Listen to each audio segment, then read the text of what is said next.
Hello students, welcome to Tiwari academy. अब हम प्रश्नावली 6.4 प्रारंभ करते हैं। चलिए सबसे पहले प्रश्न पर अब हम बढ़ लेते हैं।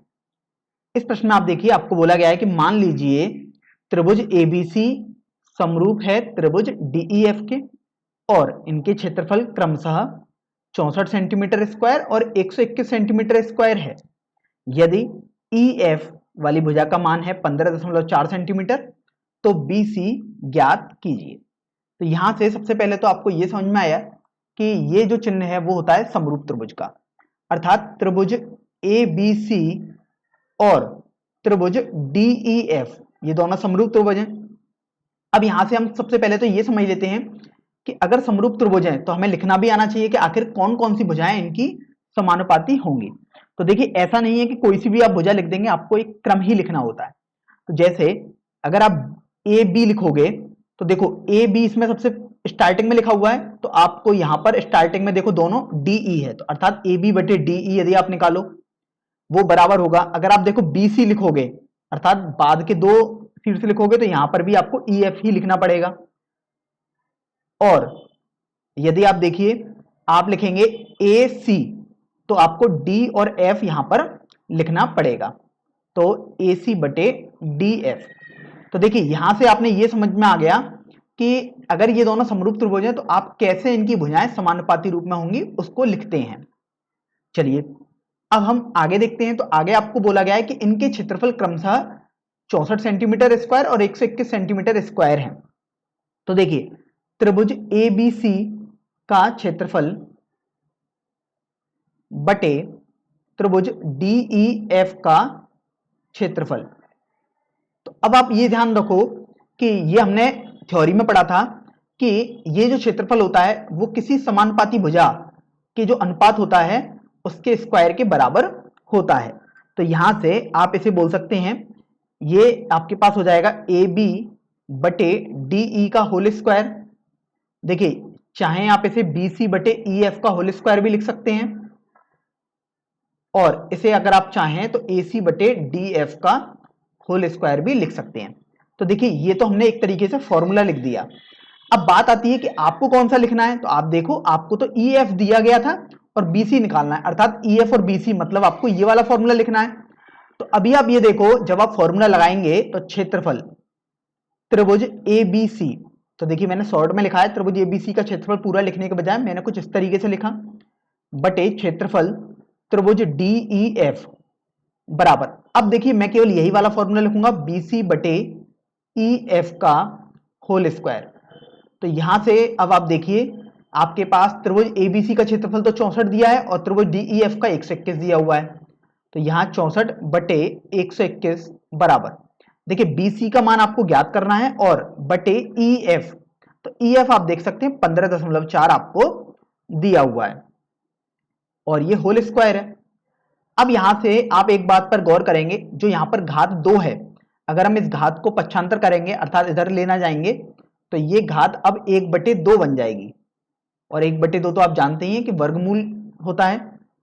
तो BC बटे 15.4, तो एक तरीके से 64 का वर्गमूल बटे 121 का वर्गमूल हुआ, और 64 का वर्गमूल आप जानते हैं ये आपके पास 8 के बराबर आ गया, बटे 121 का वर्गमूल 11 के बराबर आ गया, बराबर BC बटे 15.4। तो देखिए BC आपके पास हो जाएगा 8 गुणा 15.4 बटे 11 है। अब यहां से आप एक बात पर गौर करेंगे तो आपको मिलेगा, अगर आप ये दशमलव हटाना चाहेंगे तो 1 और 0 आपने लिख दिया, क्योंकि एक तो आप लिख ही सकते थे और 1 0 आपने लगा दिया क्योंकि दशमलव के बाद एक अंक है। अब यहां से अगर आप 11 से इसको थोड़ा सरल करें तो 11 एकम 11 और 11 चौक 44 ये आपके पास आ गया। तो इस तरीके से आप देखो आपके पास आ जाएगा BC बराबर 14 इंटू 8, ये आपके पास 112 बटे 10 बचा। इस तरीके से आप देखिए आपके पास BC का मान 11.2 हो जाएगा। और आप यहां देखो आपको मात्रक जरूर लिखना होगा, तो सब कुछ सेंटीमीटर में चल रहा था, अर्थात आपके पास जो BC वाली भुजा होगी जिसका आप मान आपको ज्ञात करना था वो 11.2 सेंटीमीटर आ जाएगी।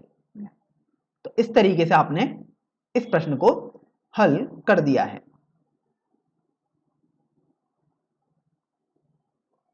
चलिए अब हम दूसरे प्रश्न पर आते हैं। इस प्रश्न में आपको बोला गया है कि एक समलंब ABCD जिसमें AB और DC समांतर हैं के विकर्ण परस्पर बिंदु O पर प्रतिच्छेद करते हैं। आगे आपको लिखा हुआ है कि यदि AB बराबर 2CD हो, अर्थात 2 गुणा CD भुजा की लंबाई हो, तो त्रिभुजों A और B और C और D के क्षेत्रफलों का अनुपात ज्ञात कीजिए। तो यहां से सबसे पहले तो आप देख सकते हैं कि आपने एक समलंब आपके पास बना हुआ है, अदरवाइज आपको बनाना आना चाहिए। तो एक समलंब आपने बनाया, ध्यान रखें ऐसा समलंब बनाना है जो AB और CD पैरेलल होने चाहिए, अर्थात समांतर होने चाहिए। फिर आपको बोला गया कि इनके विकर्ण तो O बिंदु पर प्रतिच्छेद कर रहे हैं, तो आपने इनके विकर्ण खींचेंगे तो O बिंदु पर आप प्रतिच्छेद करा देंगे उन्हें, अर्थात इस बिंदु का नाम आप O दे देंगे। अब यहां से आप सबसे पहले तो ये देखिए कि ये भले ही आपके पास चित्र दिया हुआ है, हम आपसे बोल रहे हैं कि आपको बनाना तो आना ही चाहिए, ये चित्र कैसे बनेगा। तो उसको मैंने आपको समझाया भी कि आप एक समलंब बनाएं और उसके विकर्ण बना दें आप। अब यहां से आप यदि गौर करेंगे तो आप पाएंगे कोण CAB बराबर कोण ACD के बराबर हो जाएगा। अर्थात मैं आपसे देखिए ये वाले कोण की बात कर रहा हूं, CAB मतलब ये वाला कोण, और ACD अर्थात ये वाला कोण, आप देखिए आपके पास ये बराबर हो जाएगा। और हम जान भी लेते हैं आखिर ये क्यों बराबर होगा, क्योंकि आप देखो कि AB और CD दो समांतर रेखाएं और AC एक तिर्यक रेखा है। तो आपने पढ़ा था कि दो समांतर रेखाएं, मैं देखिए उदाहरण के तौर पर आपको एक चित्र बना के दिखा देता हूं ताकि आपको थोड़ा रिकॉल हो जाए कि जो आपने पढ़ा था कि अगर दो समांतर रेखाओं को एक तिर्यक रेखा कट करती है तो ये कोण और ये कोण बराबर होते हैं, और इन कोणों को नाम यदि हम देना चाहें तो ये एकांतर कोण होते हैं। तो इसलिए आपने इन दोनों कोणों को बराबर कर दिया क्योंकि ये दोनों कोण एकांतर कोण थे।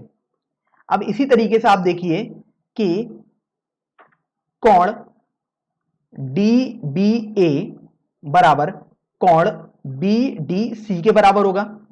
अर्थात देखिए कोण DBA मतलब ये वाला कोण बराबर कोण BDC अर्थात ये वाला कोण होगा। अब ये भी समझ लेते हैं आखिर ये क्यों होगा। तो आप देखो वही थ्योरी है, DC और AB दोनों समांतर रेखाएं हैं और DB एक तिर्यक रेखा है, तो यहां पर ये दोनों एकांतर कोण हो जाएंगे। तो ये दोनों भी एकांतर कोण के कारण बराबर हो गए हैं।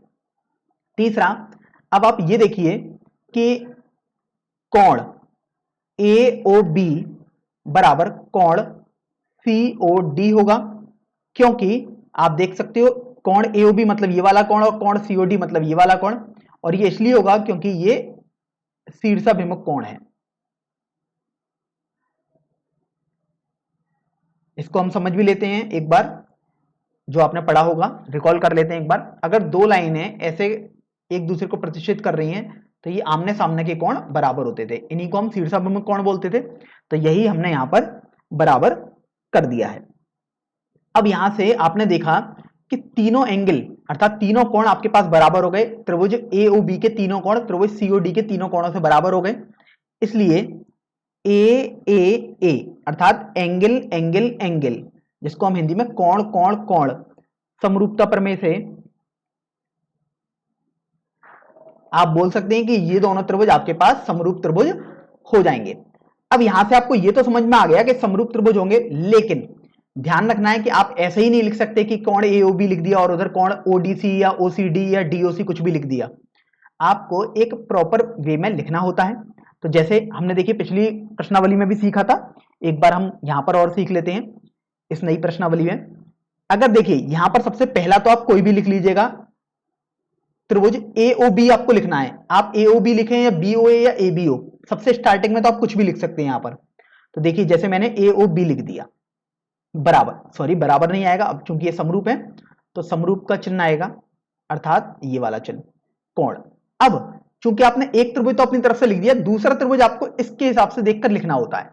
तो अब देखो कोण A यहां पर कोण C के बराबर है, आप देख सकते हैं। तो अब आप कोण A, चूंकि A पहले लिखा है तो यहां पर C पहले लिख देंगे।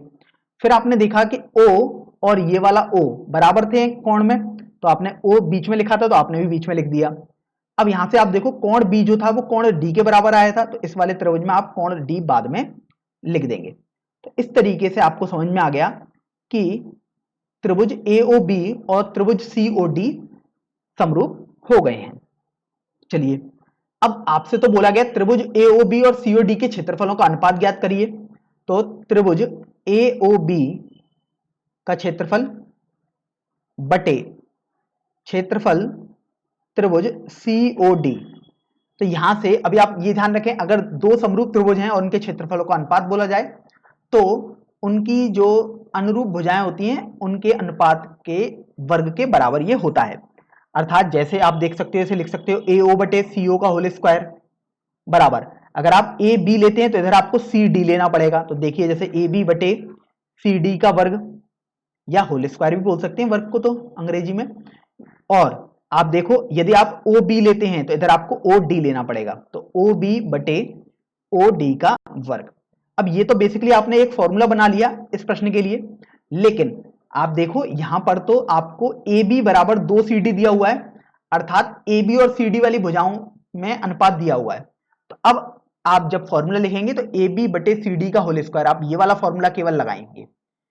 तो अभी आप देखिए यहां से आपके पास आ जाएगा क्षेत्रफल त्रिभुज AOB बटे क्षेत्रफल त्रिभुज COD बराबर AB बटे CD का होल स्क्वायर। तो आप देखो AB आपके पास दिया हुआ है 2CD के बराबर, तो यहां से चूंकि AB बराबर 2 गुणा CD के बराबर है, तो अभी आप देखो AB का मान 2CD आप यहां पर लगा दोगे तो ये आ गया 2CD बटे CD का होल स्क्वायर। तो देखिए CD से CD कैंसिल हो गया, तो आपके पास ये 4 बटे 1 आपके पास आ जाएगा, क्योंकि हर में यदि कुछ भी नहीं लिखा होता है तो आप 1 मान लेते हैं उसे। तो इस तरीके से आपने अनुपात देखा जो कि आपके पास 4:1 के बराबर आ गया है। तो यही आपका उत्तर भी हो जाएगा। चलिए, अब हम प्रश्न संख्या 3 पर आते हैं। इस प्रश्न में बोला गया है कि आकृति में एक ही आधार BC पर दो त्रिभुज ABC और त्रिभुज DBC बने हुए हैं। फिर आगे आपको लिखा हुआ है कि यदि AD BC को O पर प्रतिच्छेद करे तो दर्शाइए कि क्षेत्रफल ABC बटे क्षेत्रफल DBC बराबर AO बटे DO हो जाएगा। देखिए ये जो AR लिखा हुआ है यहां पर, इसको हम एरिया पढ़ेंगे, एरिया को शॉर्ट में लिखा हुआ है और इसको हम हिंदी में क्षेत्रफल जानते हैं। तो बेसिकली आपको इन दोनों त्रिभुजों का क्षेत्रफल का अनुपात AO बटे DO भुजा के बराबर दर्शाना है। तो यहां से सबसे पहले तो आप ये ध्यान रखिए कि आपको जो प्रश्न में दिया हुआ है उसको पहले हम समझ लेते हैं। तो आपको बोला गया कि आधार BC पर दो त्रिभुज बने हुए हैं। तो देखिए आप आधार BC है, तो मैं इसको थोड़ा इस तरीके से बना देता हूं। देखिए ये आधार BC है, इस पर आपके पास दो त्रिभुज हैं। तो देखिए त्रिभुज ABC आपको बोला गया, ये हो गया त्रिभुज ABC, और आपको बोला गया इसी आधार पर त्रिभुज DBC बनाए। तो आप देख सकते हो ये त्रिभुज DBC आपके पास आ गया। फिर आपको आगे बोला गया था AD और BC O पर प्रतिच्छेद कर रहे हैं। तो देखिए O बिंदु पर प्रतिच्छेद कर दिए AD और BC ने। तो फिर आपको ये दर्शाना था एरिया ऑफ ABC बटे एरिया ऑफ DBC बराबर AO बटे DO। तो यहां से सबसे पहले तो देखिए इसमें हमें थोड़ी संरचना करनी पड़ेगी अपनी तरफ से। तो उसके लिए हम पहले एक समलंब या एक ऐसी आकृति जरूर बना लेते हैं।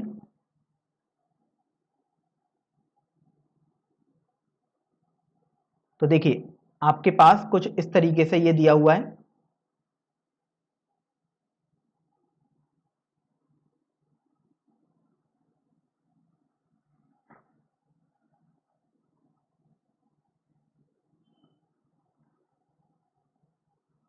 और ये जो थे AD और BC अर्थात जो इनके विकर्ण थे वो O बिंदु पर हमें प्रतिच्छेद कराने हैं।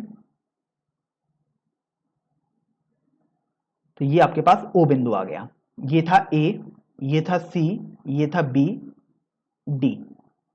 अब यहां से आप ये समझो कि अगर हम शीर्ष A से भुजा BC पर एक लंब डालें, तो देखिए शीर्ष A से भुजा BC पर यदि आप एक लंब डालेंगे तो वो आपके पास देखिए कुछ इस तरीके से आ जाएगा। आपने शीर्ष A से भुजा BC पर लंब डाल दिया, इसी तरीके से आप शीर्ष डी से भुजा बीसी पर एक लंब डालेंगे तो आपके पास कुछ इस तरीके से ये आ जाएगा। तो अब आप ये देखो कि यदि हम इन लंब को नाम दे दें, इसको हमने पी नाम दे दें और इसको हम एम दे दें। अब चूंकि ये लंब है तो मतलब ये 90-90 अर्थात समकोण हो गई आपके पास। अब आप ये देखिए कि आपने पढ़ा था कि त्रिभुज एबीसी का क्षेत्रफल, आपको जो प्रूफ करने को बोला गया है वो तो ये है, क्षेत्रफल त्रिभुज एबीसी बटे क्षेत्रफल त्रिभुज डीबीसी। अब यहां पर आप देखो कि किसी भी त्रिभुज का क्षेत्रफल आप जानते हैं 1/2 लंबाई गुणा ऊंचाई होता है, अर्थात यहां पर आप इसे आधार गुणा लंबाई भी बोल सकते हैं। तो आधार तो आपके पास समान है अर्थात बीसी है, और लंब या ऊंचाई आप बोलेंगे तो देखो त्रिभुज एबीसी की जो ऊंचाई होगी मतलब एपी वही तो लंब के बराबर हो जाएगी बटे। अब त्रिभुज डीबीसी का हम क्षेत्रफल लिखें तो 1/2 गुणा आधार, आधार तो बीसी हमने लिखा, देखो अब हमारे पास लंब लिखना होगा या ऊंचाई बोल सकते हैं, वो आपके पास डीएम के बराबर हो जाएगा।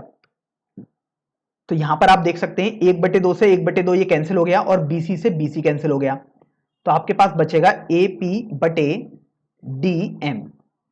तो एक तरीके से आपको यह समझ में आ गया कि त्रिभुज एबीसी का क्षेत्रफल बटे त्रिभुज डीबीसी का क्षेत्रफल एपी बटे डीएम के बराबर आएगा। लेकिन आप देखो आपको यह सिद्ध तो करना था इनका क्षेत्रफल का अनुपात, लेकिन वो एओ बटे डीओ के बराबर सिद्ध करना था, लेकिन आपका तो एपी बटे डीएम आया है। चलिए फिर हम आगे देखेंगे कि आखिर हम एपी बटे डीएम को एओ बटे डीओ कैसे लिख सकते हैं। तो अब आपको उसके लिए ये थोड़ा समझना पड़ेगा। अब देखिए यहां से अगर हम त्रिभुज एपीओ और त्रिभुज डीएमओ की बात करें तो त्रिभुज एपीओ तथा त्रिभुज डीएमओ में, अब यहां पर आप गौर करें तो आपको यह पता है कि जो कोण P है और वो कोण M के बराबर है, अर्थात कोण APO बराबर कोण DMO, और वो इसलिए बराबर है क्योंकि ये समकोण है, क्योंकि आपने जब लंब डाला था तो ये 90 डिग्री के कोण थे, तो आप देख भी सकते हैं।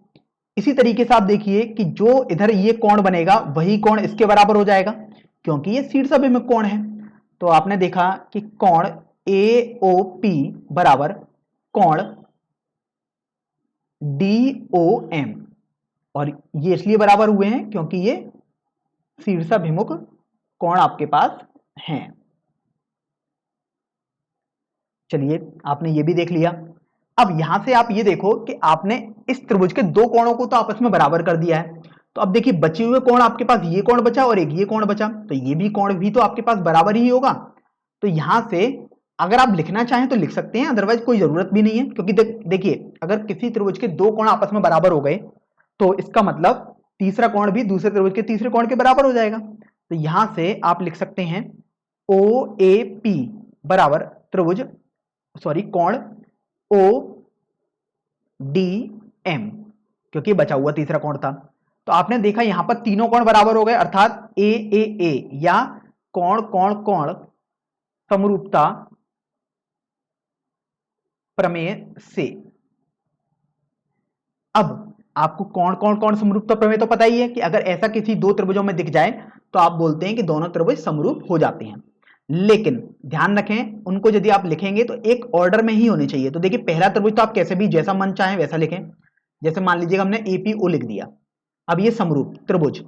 अब यहां ये ध्यान दो कि आखिर ए कोण किस कोण के बराबर है त्रिभुज डीएमओ में, तो देखो कोण ए कोण डी के बराबर है, तो पहले ए लिखा है तो कोण डी यहां पर आपने पहले लिख दिया। इसी तरीके से देखो P किसके बराबर था, P देखो ये वाला कोण मतलब देखो M के बराबर है, तो यहां आपने M लिख दिया। देखिए अब O, तो O देखिए कोण किसके बराबर है, O के बराबर अर्थात DMO लिख दिया। तो इस तरीके से ये आपके पास समरूप त्रिभुज के आपने ऐसे लिख दिया ऑर्डर में। अब चूंकि ये समरूप त्रिभुज आ गए, इसका मतलब अब आप यहां पर इनकी भुजाओं के अनुपात भी लिख सकते हैं, अनुरूप अनुपात। तो देखिए अब यहां से लिखेंगे AP बटे DM बराबर, तो देखिए AP तो इधर DM लिया, अब यहां से देखो PO यदि लिया तो आप MO लिख दोगे, और यदि AO लिया तो आप DO लिख दोगे। तो अभी आप एक बात पर गौर करेंगे कि AP बटे DM बराबर AO बटे DO आ गया, इसको आप समीकरण संख्या 2 मान लीजिएगा। अब आप देखो कि समीकरण संख्या 1 में हमने AP बटे DM के बराबर क्षेत्रफल निकाला था, अब AP बटे DM को आप AO बटे DO लिख सकते हैं। तो अभी आप देखिए यहां लिखोगे आप समीकरण 1 व 2 से क्षेत्रफल त्रिभुज ABC बटे क्षेत्रफल त्रिभुज, यहां पर आप देखिए जो दूसरा त्रिभुज था आपके पास वो DBC है, बराबर देखिए AP बटे DM दिया था लेकिन AP बटे DM को हमने AO बटे DO लिखा है, क्योंकि AP बटे DM बराबर है AO बटे DO के। देखिए ये इसके भी बराबर है, लेकिन आप देख सकते हैं यहां पर जो आपको सिद्ध करना है वहां AO बटे DO लिखा है, इसलिए हमने AO बटे DO वहां पर लिया है। तो इस तरीके से आपने देखा कि हमने इसको भी सिद्ध कर दिया है।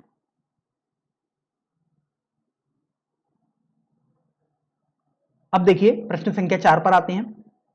इस प्रश्न में बोला गया है कि यदि दो समरूप त्रिभुजों के क्षेत्रफल बराबर हों तो सिद्ध कीजिए कि वे त्रिभुज सर्वांगसम होते हैं। तो बेसिकली आप यहां पर एक बात गौर करेंगे कि आपको बेसिकली दो समरूप त्रिभुज दिए हुए हैं और उनके क्षेत्रफल बराबर दिए गए हैं, फिर आपको प्रूफ कर देना है कि वो सर्वांगसम भी होंगे। तो देखिए उदाहरण के तौर पर सबसे पहले दो त्रिभुज मान लेते हैं समरूप त्रिभुज। एक त्रिभुज हमने ये मान लिया और दूसरा त्रिभुज हमने देखिए ये मान लिया। अब आप यहां से देखिए कि अगर हमने इसको ABC त्रिभुज दे दिया और इसको हमने DEF त्रिभुज बोल दिया, तो आपको तो बोला गया है कि दोनों समरूप त्रिभुजों के क्षेत्रफल बराबर है, अर्थात आपको यह पता है कि ये समरूप त्रिभुज हैं। तो यहां से चूंकि आपको तो पता है त्रिभुज ABC समरूप है त्रिभुज DEF के, इसका मतलब कोण A कोण D के बराबर हो गया, कोण B कोण E के बराबर हो गया और कोण C आपके पास कोण F के बराबर हो जाएगा। चलिए अब यहां से अगर ये समरूप त्रिभुज है तो आप इनकी भुजाओं में अनुपात को भी लिख सकते हैं, जो जो भुजाएं समानुपाती होंगी। जैसे अगर आप देखो AB इधर लोगे, क्योंकि आपने शुरुआत के दो बिंदु लिए हैं तो आप इधर DE ही लेंगे, बराबर अगर आपने BC लिया तो आप इधर EF ही लेंगे, बराबर अगर आपने इधर AC लिया तो आप इधर DF लेंगे। तो आपको यह समझ में आ गया कि अगर समरूप त्रिभुज हैं दो त्रिभुज तो आप उनके अनुपात को इस तरीके से लिख देते हैं। इसको हम समीकरण संख्या 1 मान लेते हैं। अब ये आपने समरूप त्रिभुज से अनुपात लिख दिए भुजाओं के। अब चूंकि आप देखो क्षेत्रफल त्रिभुज ABC बटे क्षेत्रफल त्रिभुज DEF यदि आप लिखना चाहें तो आप किसी एक भुजा के अनुपात को बराबर कर देंगे। तो यहां से आप जैसे देखो BC बटे EF का होल स्क्वायर आपने लिख दिया। आप लिखने को ये और ये भी लिख सकते हैं, वो आप पर निर्भर करता है, मैंने जैसे ये लिख दिया है। अब चूंकि आप देखो आपको तो बोला गया है कि क्षेत्रफल त्रिभुज ABC बराबर क्षेत्रफल त्रिभुज DEF है, अर्थात दोनों त्रिभुजों के क्षेत्रफल बराबर हैं। तो अभी आप देखो कि आपके पास चूंकि ये दोनों बराबर हैं इसलिए ये दोनों कैंसिल हो जाएंगे, तो आपने इनको एक तरीके से कैंसिल कर दिया। तो एक बराबर BC बटे EF का होल स्क्वायर आ गया। तो ये होल स्क्वायर है, अगर आप इसको हटाएंगे तो 1 की पावर 1 बटे 2 आ जाएगा बाएं पक्ष में, अर्थात 1 ही बचेगा। तो BC बटे EF आपके पास 1 आ गया और आप देखो यहां से आपके पास आ जाएगा BC बराबर EF। अब आपके पास BC बराबर EF यदि आ गया तो आप देखोगे समीकरण संख्या 1 से, क्योंकि समीकरण संख्या 1 में आपने सीखा है कि AB बटे DE, मैं यहां लिख देता हूं AB बटे DE बराबर BC बटे EF बराबर AC बटे DF के बराबर। ये आपने समीकरण संख्या 1 में सीखा था। अब चूंकि BC और EF बराबर हो गए, या हम समझ सकते हैं BC बटे EF 1 के बराबर आ गया। इसका मतलब ये हुआ कि AB बटे DE बराबर 1 बराबर AC बटे DF, या फिर देखिए अब AB बटे DE और 1 को ले लीजिएगा तो AB बटे DE बराबर 1 आ गया, एंड इसी तरीके से AC बटे DF भी 1 के बराबर हो गया। तो अब आप देखिए गौर करने पर आपको मिलेगा कि AB बराबर DE आ गया, तथा यहां से देखिए AC बराबर DF भी आ गया। तो अब आप एक बात पर ध्यान दोगे कि चूंकि ये तीनों समरूप ये दोनों समरूप त्रिभुज थे, अर्थात इनके कोण तो बराबर थे ही, क्योंकि यदि कोण बराबर होते हैं समरूप त्रिभुज होते हैं। अब यहां से आपने देखा कि इनकी भुजाएं भी बराबर आ रही हैं, आप देख सकते हैं BC और EF बराबर आ रही है, देखिए BC और EF बराबर आ रही है।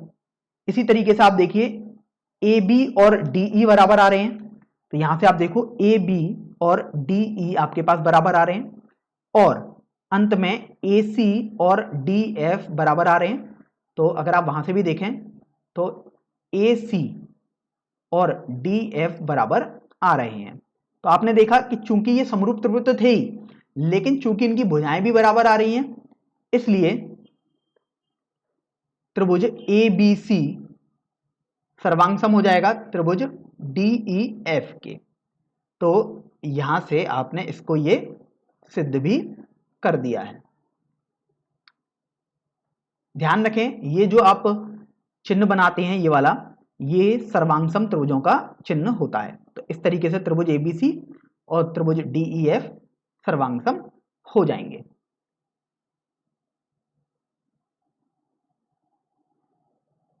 पांचवें प्रश्न को यदि पढ़ें तो उसमें आपको दिया हुआ है कि एक त्रिभुज ABC की भुजाओं AB, BC और CA के मध्य बिंदु क्रमशः D, E और F हैं।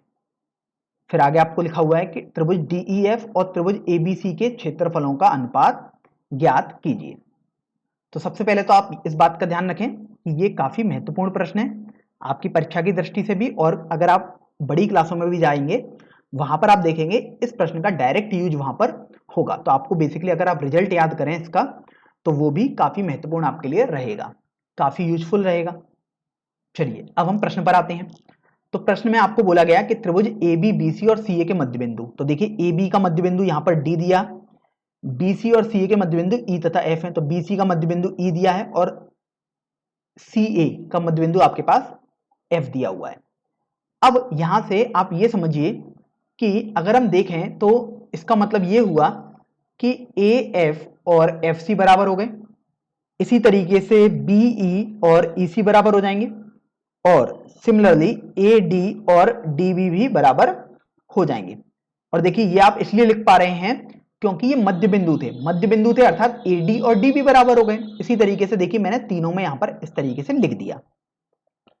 अब आप एक बात गौर करेंगे तो यहां पर आप ये भी पाएंगे कि AD बटे DB, यदि आप एक तरीके से रेशियो निकालें, मैं अगर AD बटे DB लिखूं तो आप देख रहे हो वो आपके पास AF बटे FC के बराबर आ रहा है। आपको समझाने के लिए देखिए मैं यहां पर एक बना देता हूं पीली लाइन से, AD बटे DB, और ये आपके पास आ रहा है AF बटे FC। तो आप बोल सकते हैं कि आधारभूत समानुपातिकता प्रमेय के हिसाब से जो DF वाली भुजा होगी वो BC वाली भुजा के समांतर हो जाएगी। तो देखिए DF वाली भुजा BC वाली भुजा के समांतर हो जाएगी। तो यहां से आपने बोला कि चूंकि ये आपके पास बराबर थे, और ये तो आपको इसलिए समझ में आ गया बराबर थे क्योंकि ये मध्य बिंदु थे, इसलिए देखो हमने लिख ही लिए हैं पहले। तो इसलिए अब आप बोलेंगे कि DF वाली भुजा BC वाली भुजा के समांतर हो जाएगी। सिमिलरली यदि आप देखें, अगर मैं इसको यहां पर एक भाग बना दूं तो आप देखो अब दूसरे तरीके से हम सोचते हैं। अब आप ये देखो कि BE बटे EC, आप देख सकते हो BE और EC बराबर है, तो BE बटे EC एक आया, और ये आपके पास BD बटे DA के बराबर है। और ऐसा क्यों? तो देखिए BE बटे EC, देखो BD बटे DA के बराबर, और ऐसा इसलिए है क्योंकि BD और DA भी बराबर है, आप देख सकते हैं यहां पर, क्योंकि D मध्य बिंदु था उनका। तो चूंकि ये भी आपके पास बराबर आया है, इसलिए अब आप यहां से देखोगे तो ये आपके पास बताएगा कि DE वाले जो भुजा है वो AC वाले भुजा के समांतर हो जाएगा। तो यहां से आपको समझ में आया कि DE वाली भुजा AC वाली भुजा के समांतर हो जाएगी। इसी तरीके से अगर आप देखेंगे, यहां पर देखिए मैंने अभी केवल DF और BC को समांतर किया, DE और AC को समांतर किया, और आप इसी तरीके से देखेंगे तो EF और AB भी समांतर हो जाएंगे। तो इसलिए मैं लिख देता हूं इसी प्रकार, EF समांतर हो जाएगी AB वाली भुजा के बराबर। तो यहां पर AB लिख देते हैं। आप देख भी सकते हो DEF मतलब ये वाली भुजा और AB मतलब ये वाली भुजा बराबर हो जाएगी, क्योंकि मैं यहाँ भले ही लिख नहीं रहा हूं लेकिन मैं आपको समझा देता हूं। देखिए CE और EB का रेशियो और CF बटे FA का रेशियो ये बराबर आ रहा है, और चूंकि ये बराबर इसलिए आ रहा है क्योंकि ये सब बराबर तो थे ही आपस में, CE बटे EB मतलब 1 आएगा, और CF और FA बराबर है तो CF बटे FA भी 1 आएगा, तो इसलिए आपको ये भी समझ में आ गया। अब आप यहां पर एक बात गौर करेंगे, तो अगर हमसे बोला गया है यहां पर त्रिभुज DEF और त्रिभुज ABC के लिए बात की गई है, तो अब आप यहां से ये देखो कि जो DE वाली भुजा है वो आपके पास AF वाली भुजा के समांतर हो जाएगा, क्योंकि देखिए जो DE अगर समांतर है AC के, तो AC वाली भुजा और AF वाली भुजा ये तो दोनों समान ही है, तो इसलिए आप बोल सकते हैं कि DE वाली भुजा AF के समांतर हो गई। इसी तरीके से आप देखो DF वाली भुजा, आप देख सकते हैं DF ये वाली भुजा समांतर थी BC वाली भुजा के, लेकिन आप इसे DE या EC भी लिख सकते हैं, तो DF समांतर आप लिख सकते हैं BE के, आप चाहें तो EC भी लिख सकते हैं, वो आपके ऊपर निर्भर करता है। और इसी तरीके से आप देखो EF AB के समांतर आया है, तो आप इसे लिख सकते हो EF समांतर है AD के, क्योंकि AB और AD है तो सेम ही भुजा। चलिए अब आप यहां से ये देखिए कि आपके पास समांतर भुजाएं आ गई, तो अगर मैं त्रिभुज AEDF के बारे में बात करूं तो आप जानते हैं ये समांतर चतुर्भुज बन जाएगा, और समांतर चतुर्भुज के विपरीत कोण हमेशा बराबर होते हैं, अर्थात कोण A और कोण D बराबर हो जाएंगे। तो देखिए मैं यहां से कोण A और कोण D को मैंने बराबर कर दिया। इसी तरीके से आप देखिए यहां पर मैं यदि DECF एक चतुर्भुज बनाऊं तो ये समांतर चतुर्भुज आएगा, और इसमें आप देखो ये वाला कोण D कोण C के बराबर हो जाएगा, क्योंकि विपरीत कोण है एक दूसरे के। इसी तरीके से आप देखिए यहां पर आपके पास एक त्रिभुज आएगा DFEB, तो DEFB में आप देखिए ये जो कोण होगा ये इसके समांतर बराबर हो जाएगा, क्योंकि ये दोनों विपरीत कोण हो गए। तो इस तरीके से आपने देखा कि त्रिभुज ABC के कुछ कोण त्रिभुज DEF के कोणों के बराबर है। अब लेकिन यहां पर हमको समझना भी होगा कि आखिर कौन कौन से कोण बराबर हैं। तो त्रिभुज ABC तथा त्रिभुज DEF में, तो यहां पर तो आप कैसे भी त्रिभुजों के नाम लिख सकते हैं, तो मैंने त्रिभुज ABC और त्रिभुज DEF लिख दिया। अब आप एक बात पर गौर करेंगे कि जो कोण A है वो कोण E के बराबर आ रहा है, आप देख सकते हैं। तो यहां से देखिए कोण A बराबर कोण E आया है। फिर आप देखेंगे कि जो कोण B है वो कोण F के बराबर आया है, तो आप लिखेंगे कोण B बराबर कोण F।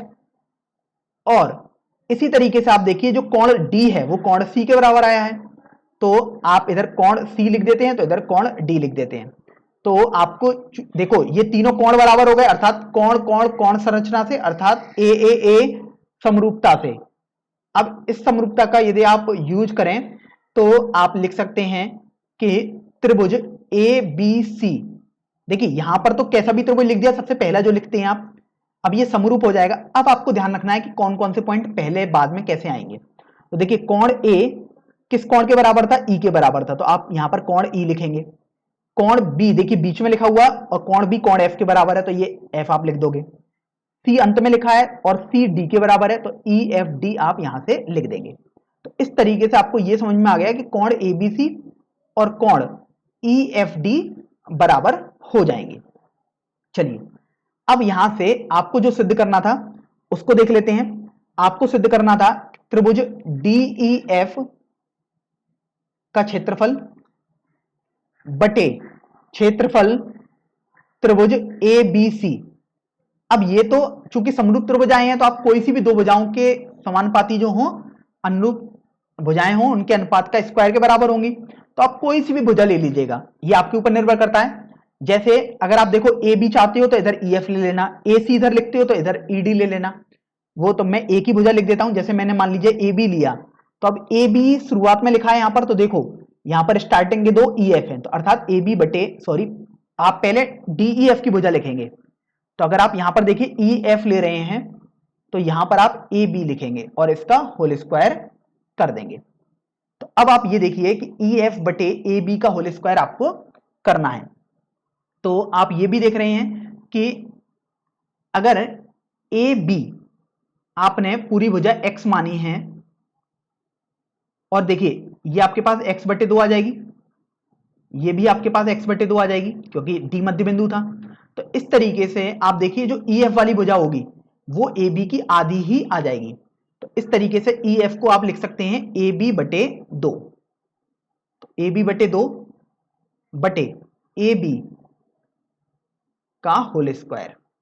अब आप यहां से गौर करने पर पाएंगे ये आपके पास आ गया ए बी बटे 2 ए बी का होल स्क्वायर। तो देखिए यहां से ए बी से ए बी कैंसिल हो जाएगा, तो ये 1/2 का होल स्क्वायर बचा, जिसको आप ध्यान रख सकते हैं ये आपके पास 1/4 के बराबर आ जाएगा। तो इस तरीके से क्षेत्रफल त्रिभुज डी ई एफ बटे क्षेत्रफल त्रिभुज ए बी सी, इनका अनुपात 1/4 के बराबर आता है। तो यहां से हमने आपको बताया था कि आप इस जो परिणाम आपके पास आया है इसको याद रखें तो ज्यादा बेहतर रहेगा, क्योंकि कुछ कॉम्पिटिटिव या प्रयोगात्मक परीक्षाओं में जो ऐसी परीक्षाएं होती हैं कॉम्पिटिटिव परीक्षाएं, उनमें ऐसे सवाल डायरेक्ट पूछ लिए जाते हैं। तो अगर आपको डायरेक्ट याद होगा तो आप आसानी से बता सकते हैं। तो इसी तरीके से मैं आपको और भी लिख देता हूं कि और क्या क्या रिजल्ट होते हैं आप याद रखें। तो देखिए त्रिभुज एबीसी का क्षेत्रफल सबसे बड़ा होगा, त्रिभुज डीईएफ का क्षेत्रफल अगर आप निकालें तो आप देखो सबसे पहले आपके पास जो चारों जो छोटे छोटे त्रिभुज बनने हैं, देखिए 4 त्रिभुज कैसे बनने हैं वो मैं आपको समझा देता हूं। देखिए एक त्रिभुज ये अंदर वाला डीईएफ, एक त्रिभुज ये बनना है ईएफसी, एक त्रिभुज बीडीई बनना है और एक त्रिभुज एडीएफ बनना है। तो ये चारों त्रिभुजों के क्षेत्रफल बराबर आते हैं। तो इस तरीके से क्षेत्रफल त्रिभुज एडीएफ भी बराबर हो जाएगा, बराबर क्षेत्रफल त्रिभुज बीडीई बराबर हो जाएगा, बराबर क्षेत्रफल त्रिभुज बी, देखिए सॉरी ये आपके पास सीईएफ आएगा, तो क्षेत्रफल त्रिभुज सीईएफ भी बराबर हो जाएगा। तो इस पॉइंट को भी आप याद रखें, काफी महत्वपूर्ण बिंदु है। वैसे तो आपको इस प्रश्न में इतना तक ही सिद्ध करना था, लेकिन ये मैंने आपको अलग से बता दिया है।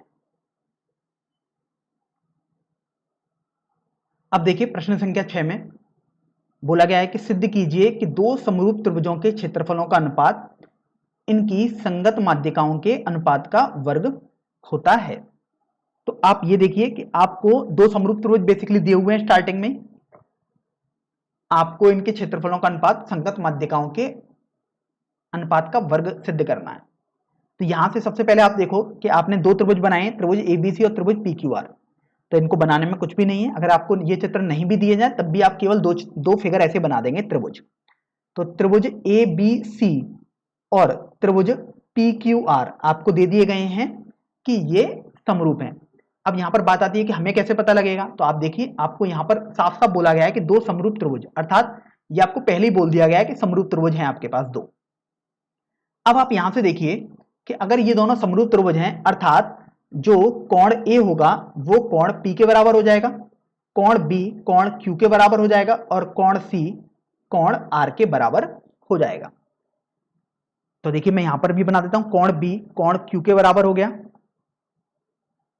कोण ए कोण पी के बराबर हो गया ये पूरा, और कोण सी आप देख सकते हैं ये कोण आर के बराबर हो जाएगा। फिर हम अब देखें कि तो ये चूंकि समरूप त्रिभुज हैं तो इनके क्षेत्रफलों का अनुपात तो इनकी समानुपाती भुजाओं के अनुपात के बराबर होगा। तो आप यहां से देखो कि ए बी बटे पी क्यू बराबर बी सी बटे क्यू आर बराबर ए आर बटे सॉरी ए सी बटे पी आर के बराबर होगा, क्योंकि अभी देखिए मैंने भुजाओं का अनुपात लिख दिया है। तो इस तरीके से समीकरण संख्या 1 आ गया। अब आप देखो कि आपको क्षेत्रफलों का अनुपात सिद्ध करना था, तो सबसे पहले तो हम क्षेत्रफलों का अनुपात लिख देते हैं। तो क्षेत्रफल त्रिभुज ए बी सी बटे क्षेत्रफल त्रिभुज पी क्यू आर, तो देखिए ये आपके पास हो जाएगा ए बी बटे पी क्यू का होल स्क्वायर, आपने यही तो सीखा है, बराबर बी सी बटे क्यू आर का होल स्क्वायर, मतलब अनुपात के वर्ग के बराबर होते थे ये, ए सी बटे पी आर का वर्ग। आप इसको समीकरण संख्या 2 मान लीजिएगा। अब आप ये देखो, आपको तो सिद्ध करना है माध्यिकाओं के अनुपात का वर्ग, अर्थात माध्यिका तो एडी और पीएस होनी चाहिए, लेकिन यहां तो एडीपीएस है ही नहीं, तो यहां पर अब आपको कुछ और सोचना पड़ेगा। तो आप एक बात गौर करेंगे, चूंकि अब देखो संगत माध्यिकाएं बोली हैं, संगत माध्यिका का मतलब ये है यदि आप इधर ए बिंदु से माध्यिका खींच रहे हैं तो इधर पी से ही खींचेंगे, क्योंकि कोण ए और कोण पी बराबर है, अर्थात ए पी की तरह काम करेगा, बी क्यू की तरह काम करेगा और सी आर की तरह काम करेगा। अगर आप माध्यिका बी से खींचते तो इधर भी माध्यिका क्यू से ही खींचनी पड़ती, लेकिन जैसे यहां पर आपके ऊपर निर्भर करता है, मैंने यहां पर ए से खींची है तो आप पी से खींच देंगे। तो अब देखो माध्यिका का मतलब होता है ये बीसी का मध्य बिंदु से जाकर मिलेगा, इसी तरीके से यहां पर ये क्यू आर के मध्य बिंदु अर्थात एस से जाकर मिलेगा। तो आपको समझ में आएगा, चूंकि बी डी बराबर डी सी हो गया, और ये बराबर तो हैं लेकिन इसमें भी आपको ध्यान रखना है ये 1/2 बीसी के बराबर हो जाएंगे, क्योंकि ये बीसी वाली भुजा का आधा ही तो होगा। इसी तरीके से आप देखोगे क्यू एस और एस आर बराबर आ गए, और ये आपस में भी 1/2 क्यू आर वाली भुजा के बराबर ही आएंगे। चलिए इतना भी हमको समझ में आ गया। अब आप यहां से एक बात ध्यान रखें कि अगर हम त्रिभुज ए बी डी और त्रिभुज पी क्यू एस को ले लें, तो त्रिभुज ए बी डी तथा त्रिभुज पी क्यू एस में अब हम इनमें देखें तो आप देख रहे हैं जो कोण बी है वो तो कोण क्यू के बराबर रहेगा ही रहेगा, कोण बी कोण क्यू के बराबर है, क्योंकि ये तो आपको पता ही था। अब आप इसमें एक गलती ये ना कर दें कि आप तुरंत ना ऐसा ना बोल दें कोण ए कोण पी के बराबर रहेगा, क्योंकि अब आपको ए बी डी में ये है कोण ए और पी क्यू एस में कोण पी ये है, तो अभी आपको ये नहीं पता ये बराबर है या नहीं। आपको पूरा कोण तो पता था ए और पी बराबर है, लेकिन ये कोण आपको नहीं पता है कि बराबर है या नहीं। तो अब आप यहां से देखिए कि ए बी बटे पी क्यू,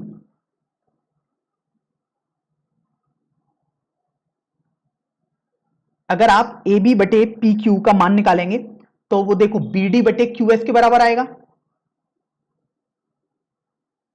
तो देखो ए बी बटे पी क्यू, बी डी बटे क्यू एस आपने लिख दिया। अब यहां से बात आती है कि आखिर हम ऐसा क्यों लिख पा रहे हैं, क्योंकि देखिए बी डी बटे क्यू एस आप इसलिए लिख पा रहे हैं कि बी डी का अगर आप 2 गुना करें, जैसे आप इसको ऐसे समझ लीजिएगा 2 गुणा बी डी बराबर 2 गुणा क्यू एस, क्योंकि ये आपके पास बी सी बटे क्यू आर के बराबर था। क्योंकि आप देखो ए बी बटे पी क्यू बीसी बटे क्यू आर के बराबर होगा, लेकिन बीसी को आपने 2 गुणा बीडी लिख दिया क्योंकि बीडी इसका मध्य बिंदु है। इसी तरीके से आपने क्यू एस को क्यू आर का आधा अर्थात या क्यू आर को क्यू एस का 2 गुना लिख दिया। तो इस तरीके से आपने देखा कि आपके पास तो ए बी बटे पी क्यू बराबर बी डी बटे क्यू एस बराबर बी सी बटे क्यू आर भी आ गया। तो बेसिकली अगर आप इसको हटा भी दें, क्योंकि अभी तो हम दोनों त्रिभुजों में बात कर रहे थे, त्रिभुज एबीडी और त्रिभुज पीक्यूएस में, तो देखो ये तो कोण बराबर हो गया, और आप यहां पर देख पा रहे हैं ये आपके पास भुजाओं का अनुपात बराबर आ रहा है, इसलिए साइड एंगल साइड अर्थात भुजा कोण भुजा समरूपता से। तो अब आप देखिए अगर ये समरूप त्रिभुज तो पता लग गया क्योंकि साइड एंगल साइड है, लेकिन लिखने का तरीका हम समझ लेते हैं। तो सबसे पहले तो आपको एक त्रिभुज ऐसे लिख दीजिएगा, त्रिभुज एबीडी समरूप त्रिभुज। अब आपको देखना है कि आखिर कौन सा बिंदु किसके बराबर लिखा जाएगा। तो देखिए कोण बी आपके पास कोण क्यू के बराबर है, तो सबसे पहले तो कोण बी बीच में है तो कोण क्यू को आपने बीच में लिख दिया। अब आप यहां से देख रहे हैं कि ए बी लिखा हुआ है, तो इधर होना चाहिए आपके पास बी डी, तो ए बी बटे बी डी लिखा है, तो यहां से आपके पास हो जाएगा पी क्यू बटे क्यू एस अर्थात पी क्यू एस हो जाएगा। तो इस तरीके से आपने सीख लिया कि ये हमने यहां पर समरूपता का तरीका लिख लिया कि आखिर हम कैसे लिखेंगे। तो अब चूंकि ये समरूप है तो अब आप लिख सकते हैं ए बी बटे पी क्यू बराबर ए डी बटे पी एस बराबर बी डी बटे क्यू एस, ये एस है आपके पास। तो अगर आप इसको समीकरण संख्या देखिए, अभी तक हमने समीकरण 2 तक माने हैं, तो इसको हम समीकरण संख्या 3 मान लेते हैं। तो अगर आप देखें अभी समीकरण संख्या 1 व 3 से, समीकरण 1 व 3 से अब आप यहां देखो ए बी बटे पी क्यू हमने ए डी बटे पी एस और बीपी बटे क्यू एस निकाला, और ए बी बटे पी क्यू हमारे पास यहां भी ये आ रहा था। तो इस तरीके से आपको पता लग गया कि ए बी बटे पी क्यू बराबर ए डी बटे पी एस ये हो गया, बराबर बाकी जो त्रिभुज की जो समानुपाती थे, अर्थात बी सी बटे क्यू आर बराबर ए सी बटे पी आर बराबर बी पी बटे क्यू एस, ये सभी बराबर हो जाएंगे क्योंकि ए बी बटे पी क्यू इसके बराबर और इसके बराबर आया, और पिछले वाली समीकरण एक में ए बी बटे पी क्यू बाकी दो अनुपातों के बराबर आया था। तो अब आप देखिए कि हम समीकरण 2 का यदि सहारा लें, समीकरण 2 से क्षेत्रफल त्रिभुज ए बी सी बटे क्षेत्रफल त्रिभुज पी क्यू आर, तो अभी आप गौर करने पर पाएंगे कि ए बी सी और पी क्यू आर का क्षेत्रफल समीकरण 2 से आपने लिखा था ए बी बटे पी क्यू के होल स्क्वायर या बी सी बटे क्यू आर के होल स्क्वायर या ए सी बटे पी आर के होल स्क्वायर के बराबर। तो अगर आप देखो जैसे ए बी बटे पी क्यू का होल स्क्वायर ही ले लेते, वैसे आप कोई सा भी ले सकते हैं वैसे तो ए बी बटे पी क्यू का होल स्क्वायर तो ए डी बटे पी एस के होल स्क्वायर के बराबर आ जाएगा, क्योंकि ए बी बटे पी क्यू ए डी बटे पी एस के बराबर है। तो इस तरीके से अब आप ए बी बटे पी क्यू का होल स्क्वायर आपके पास था समीकरण 2 में, तो ए बी बटे पी क्यू को आपने लिख दिया ए डी बटे पी एस का होल स्क्वायर। तो देखिए यहां से आप इसे लिख सकते हैं क्षेत्रफल त्रिभुज ए बी सी बटे क्षेत्रफल त्रिभुज पी क्यू आर का जो ये अनुपात है वो ए डी बटे पी एस के वर्ग के बराबर आ जाएगा। और आप यदि गौर करेंगे तो देखिए ए डी आपके पास माध्यिका ही है और पी एस ये भी आपके पास माध्यिका ही है, तो इस तरीके से आपने सिद्ध कर दिया संगत माध्यिकाओं का अनुपात अगर हम निकालें तो उसके वर्ग के बराबर ये आपके पास आ जाएगा। तो इस तरीके से आपने इस वाले प्रश्न को भी हल कर दिया है।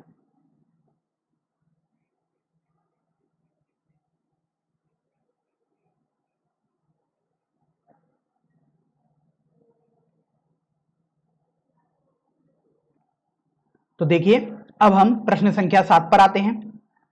इस प्रश्न में दिया हुआ है आपको कि सिद्ध कीजिए कि वर्ग की किसी भुजा पर बनाए गए समबाहु त्रिभुज का क्षेत्रफल उसी वर्ग के एक विकर्ण पर बनाए गए समबाहु त्रिभुज के क्षेत्रफल का आधा होता है।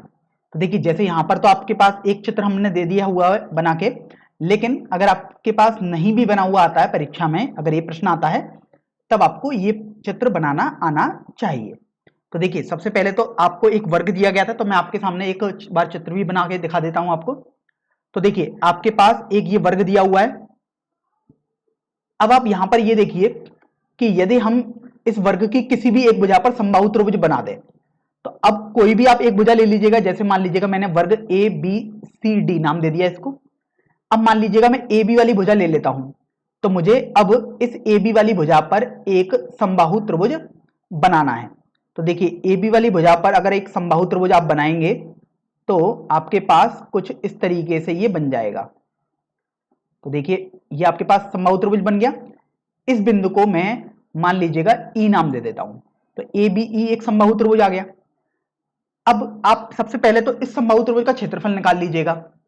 तो अगर आप ये देखिए कि वर्ग की भुजा माना आप ए मान लीजिएगा, तो वर्ग की भुजा ए या एक्स आपके ऊपर निर्भर करता है। जैसे मान लीजिएगा चलिए हमने एक्स मान लिया, तो इसका मतलब ए बी भी एक्स के बराबर, बी सी भी एक्स के बराबर, सी डी भी एक्स के बराबर और ए डी भी एक्स के बराबर।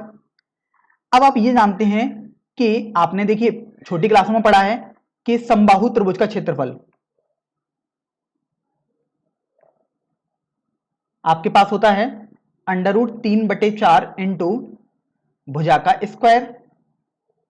तो अभी आप ये देखो कि ये आ जाएगा √3/4।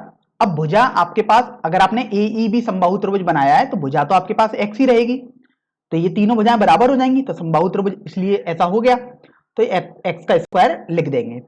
तो इस तरीके से आपने √3/4 एक्स का स्क्वायर लिख दिया। अब चूंकि समबाहु त्रिभुज का क्षेत्रफल लिखना था, अर्थात यही तो आपके पास त्रिभुज ए बी ई बना, तो आपने त्रिभुज ए बी ई का क्षेत्रफल निकाल दिया √3/4 एक्स स्क्वायर। चलिए अब आप आगे देखिए, तो आपको आगे दिया हुआ है उस वर्ग के एक विकर्ण पर आपको एक समबाहु त्रिभुज बनाना है। तो अगर आप इस वर्ग का एक विकर्ण सबसे पहले बनाएंगे, तो देखिए इस वर्ग का हमने एक विकर्ण अर्थात मान लीजिएगा डीबी बनाया, आपके ऊपर निर्भर करता है आप डीबी बनाएं या एसी बनाएं। जैसे मैंने डीबी वाला विकर्ण बना दिया, अब आपको इस डीबी वाले विकर्ण पर एक समबाहु त्रिभुज बनाना होगा। तो देखिए इस पर हम एक समबाहु त्रिभुज बना लेते हैं। तो देखिए आपके पास कुछ इस तरीके से ये समबाहु त्रिभुज आ जाएगा। समबाहु त्रिभुज का मतलब हुआ कि अब ये डीबी वाला बिंदु, और मान लीजिएगा मैं इस बिंदु को एफ बोल देता हूं, डीबी, डीएफ और बीएफ ये तीनों बराबर हो जाएंगे। तो अब आप ये देखो कि आप जानते हैं कि सबसे पहले आप इसकी एक भुजा निकालेंगे इस समबाहु त्रिभुज की, तो त्रिभुज डी बी एफ की एक भुजा निकालेंगे अर्थात डी बी आप निकालोगे तो पाइथागोरस थ्योरम आप लगाओगे तो ये आ जाएगा x square plus x square, क्योंकि पाइथागोरस थ्योरम से ए डी का स्क्वायर प्लस ए बी का square equal to D B square आ गया। तो इस तरीके से डी बी का होल स्क्वायर आपके पास हो जाएगा 2x स्क्वायर अर्थात डी बी आपके पास x अंडर रूट 2 आ जाएगा। इसका मतलब ये हुआ जो db का मान आया वही आपके पास df का मान आ जाएगा और वही आपके पास bf का मान आ जाएगा, क्योंकि समबाहु त्रिभुज है, तीनों भुजाएं बराबर हैं। तो इसलिए अब आप त्रिभुज dbf का क्षेत्रफल लिखेंगे, तो त्रिभुज dbf का क्षेत्रफल हो जाएगा अंडर रूट 3/4 इंटू भुजा का वर्ग। तो अभी आप ये देखिए अगर आप इसमें हल करोगे तो ये आ जाएगा अंडर रूट 3/4, भुजा आपके पास अब x अंडर रूट 2 का होल स्क्वायर हो जाएगा।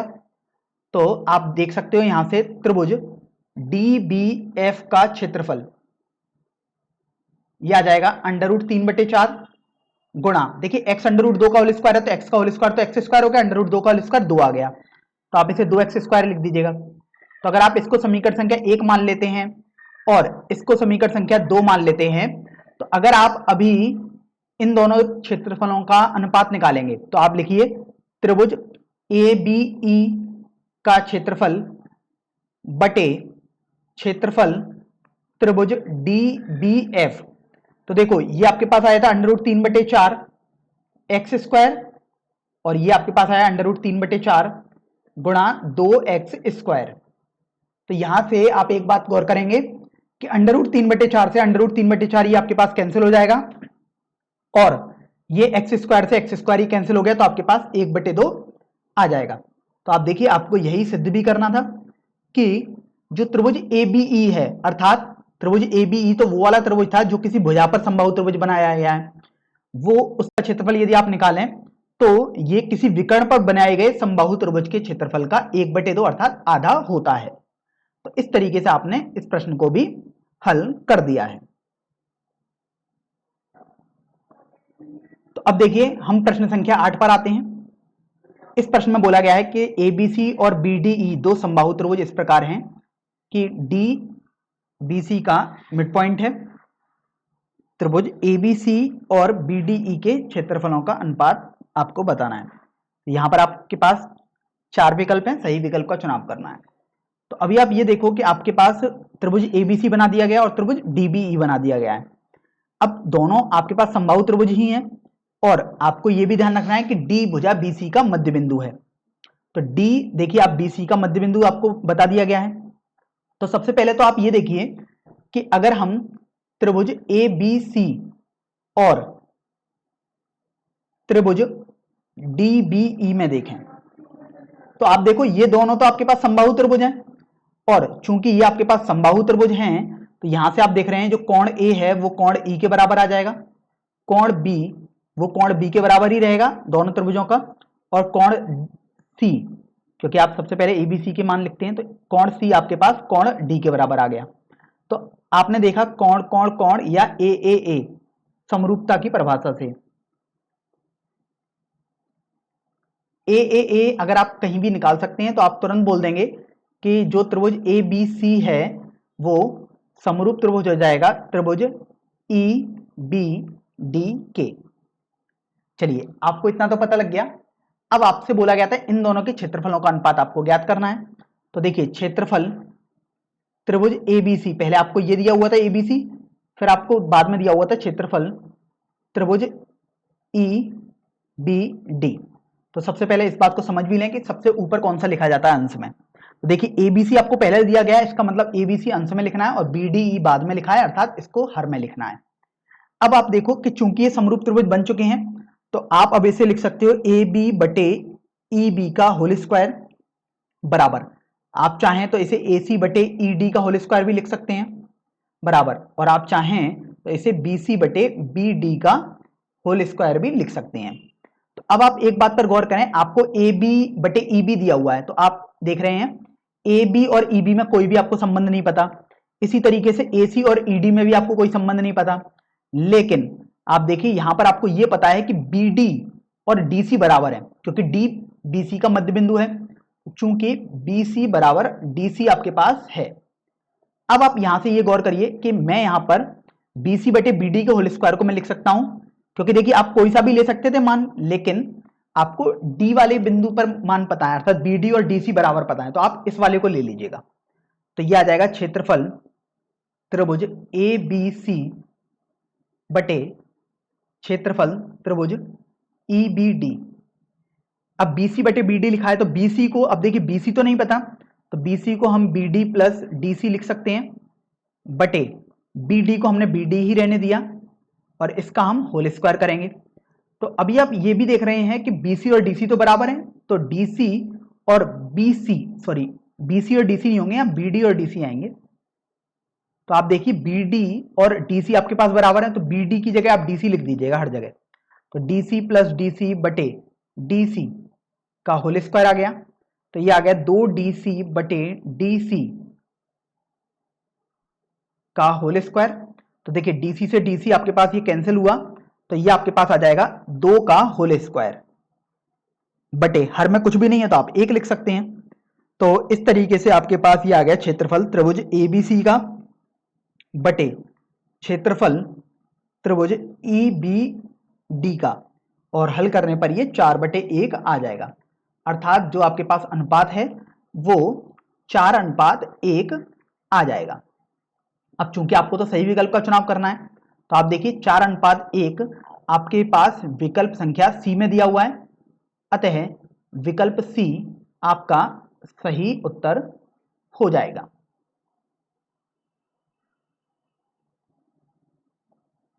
तो देखिए अब हम प्रश्नावली 6.4 का सबसे अंतिम प्रश्न अर्थात प्रश्न संख्या 9 हल करेंगे।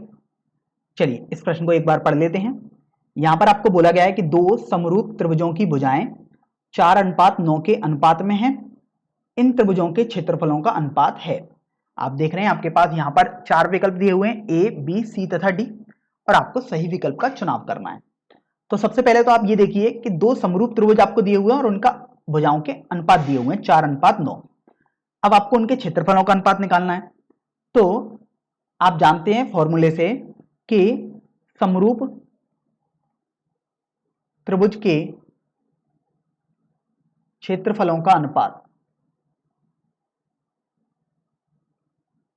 ये आपके पास होता है, उनकी भुजाओं का अनुपात निकालिए और उसका वर्ग कर दीजिएगा। आप लिख सकते हो इसलिए भुजाओं का अनुपात का वर्ग। तो अब यहां पर आप देखो 3 भुजाएं होंगी दोनों त्रिभुजों में, तो आप 2 आनुपातिक भुजाओं का पहले अनुपात निकालेंगे और फिर उनका वर्ग करेंगे। तो वही अनुपात आपको दिया हुआ है 4:9, तो आप इसे 4/9 का होल स्क्वायर लिख सकते हैं, क्योंकि भुजाओं का अनुपात 4/9 और ये होल स्क्वायर था तो आपने पावर 2 चढ़ा दी यहां पर। तो जब आप इसे हल करेंगे तो आपके पास 16/81 आ जाएगा। इसका मतलब ये हुआ कि उन दोनों समरूप त्रिभुजों के क्षेत्रफलों का अनुपात 16/81 होगा, जिनकी भुजाएं 4:9 के अनुपात में हो जाएंगी। लेकिन आप देखिए आपको तो सही विकल्प का चुनाव करना था, तो 16/81 आपके पास आप देख सकते हैं विकल्प डी में आ रहा है, अतः विकल्प डी आपका सही उत्तर हो जाएगा।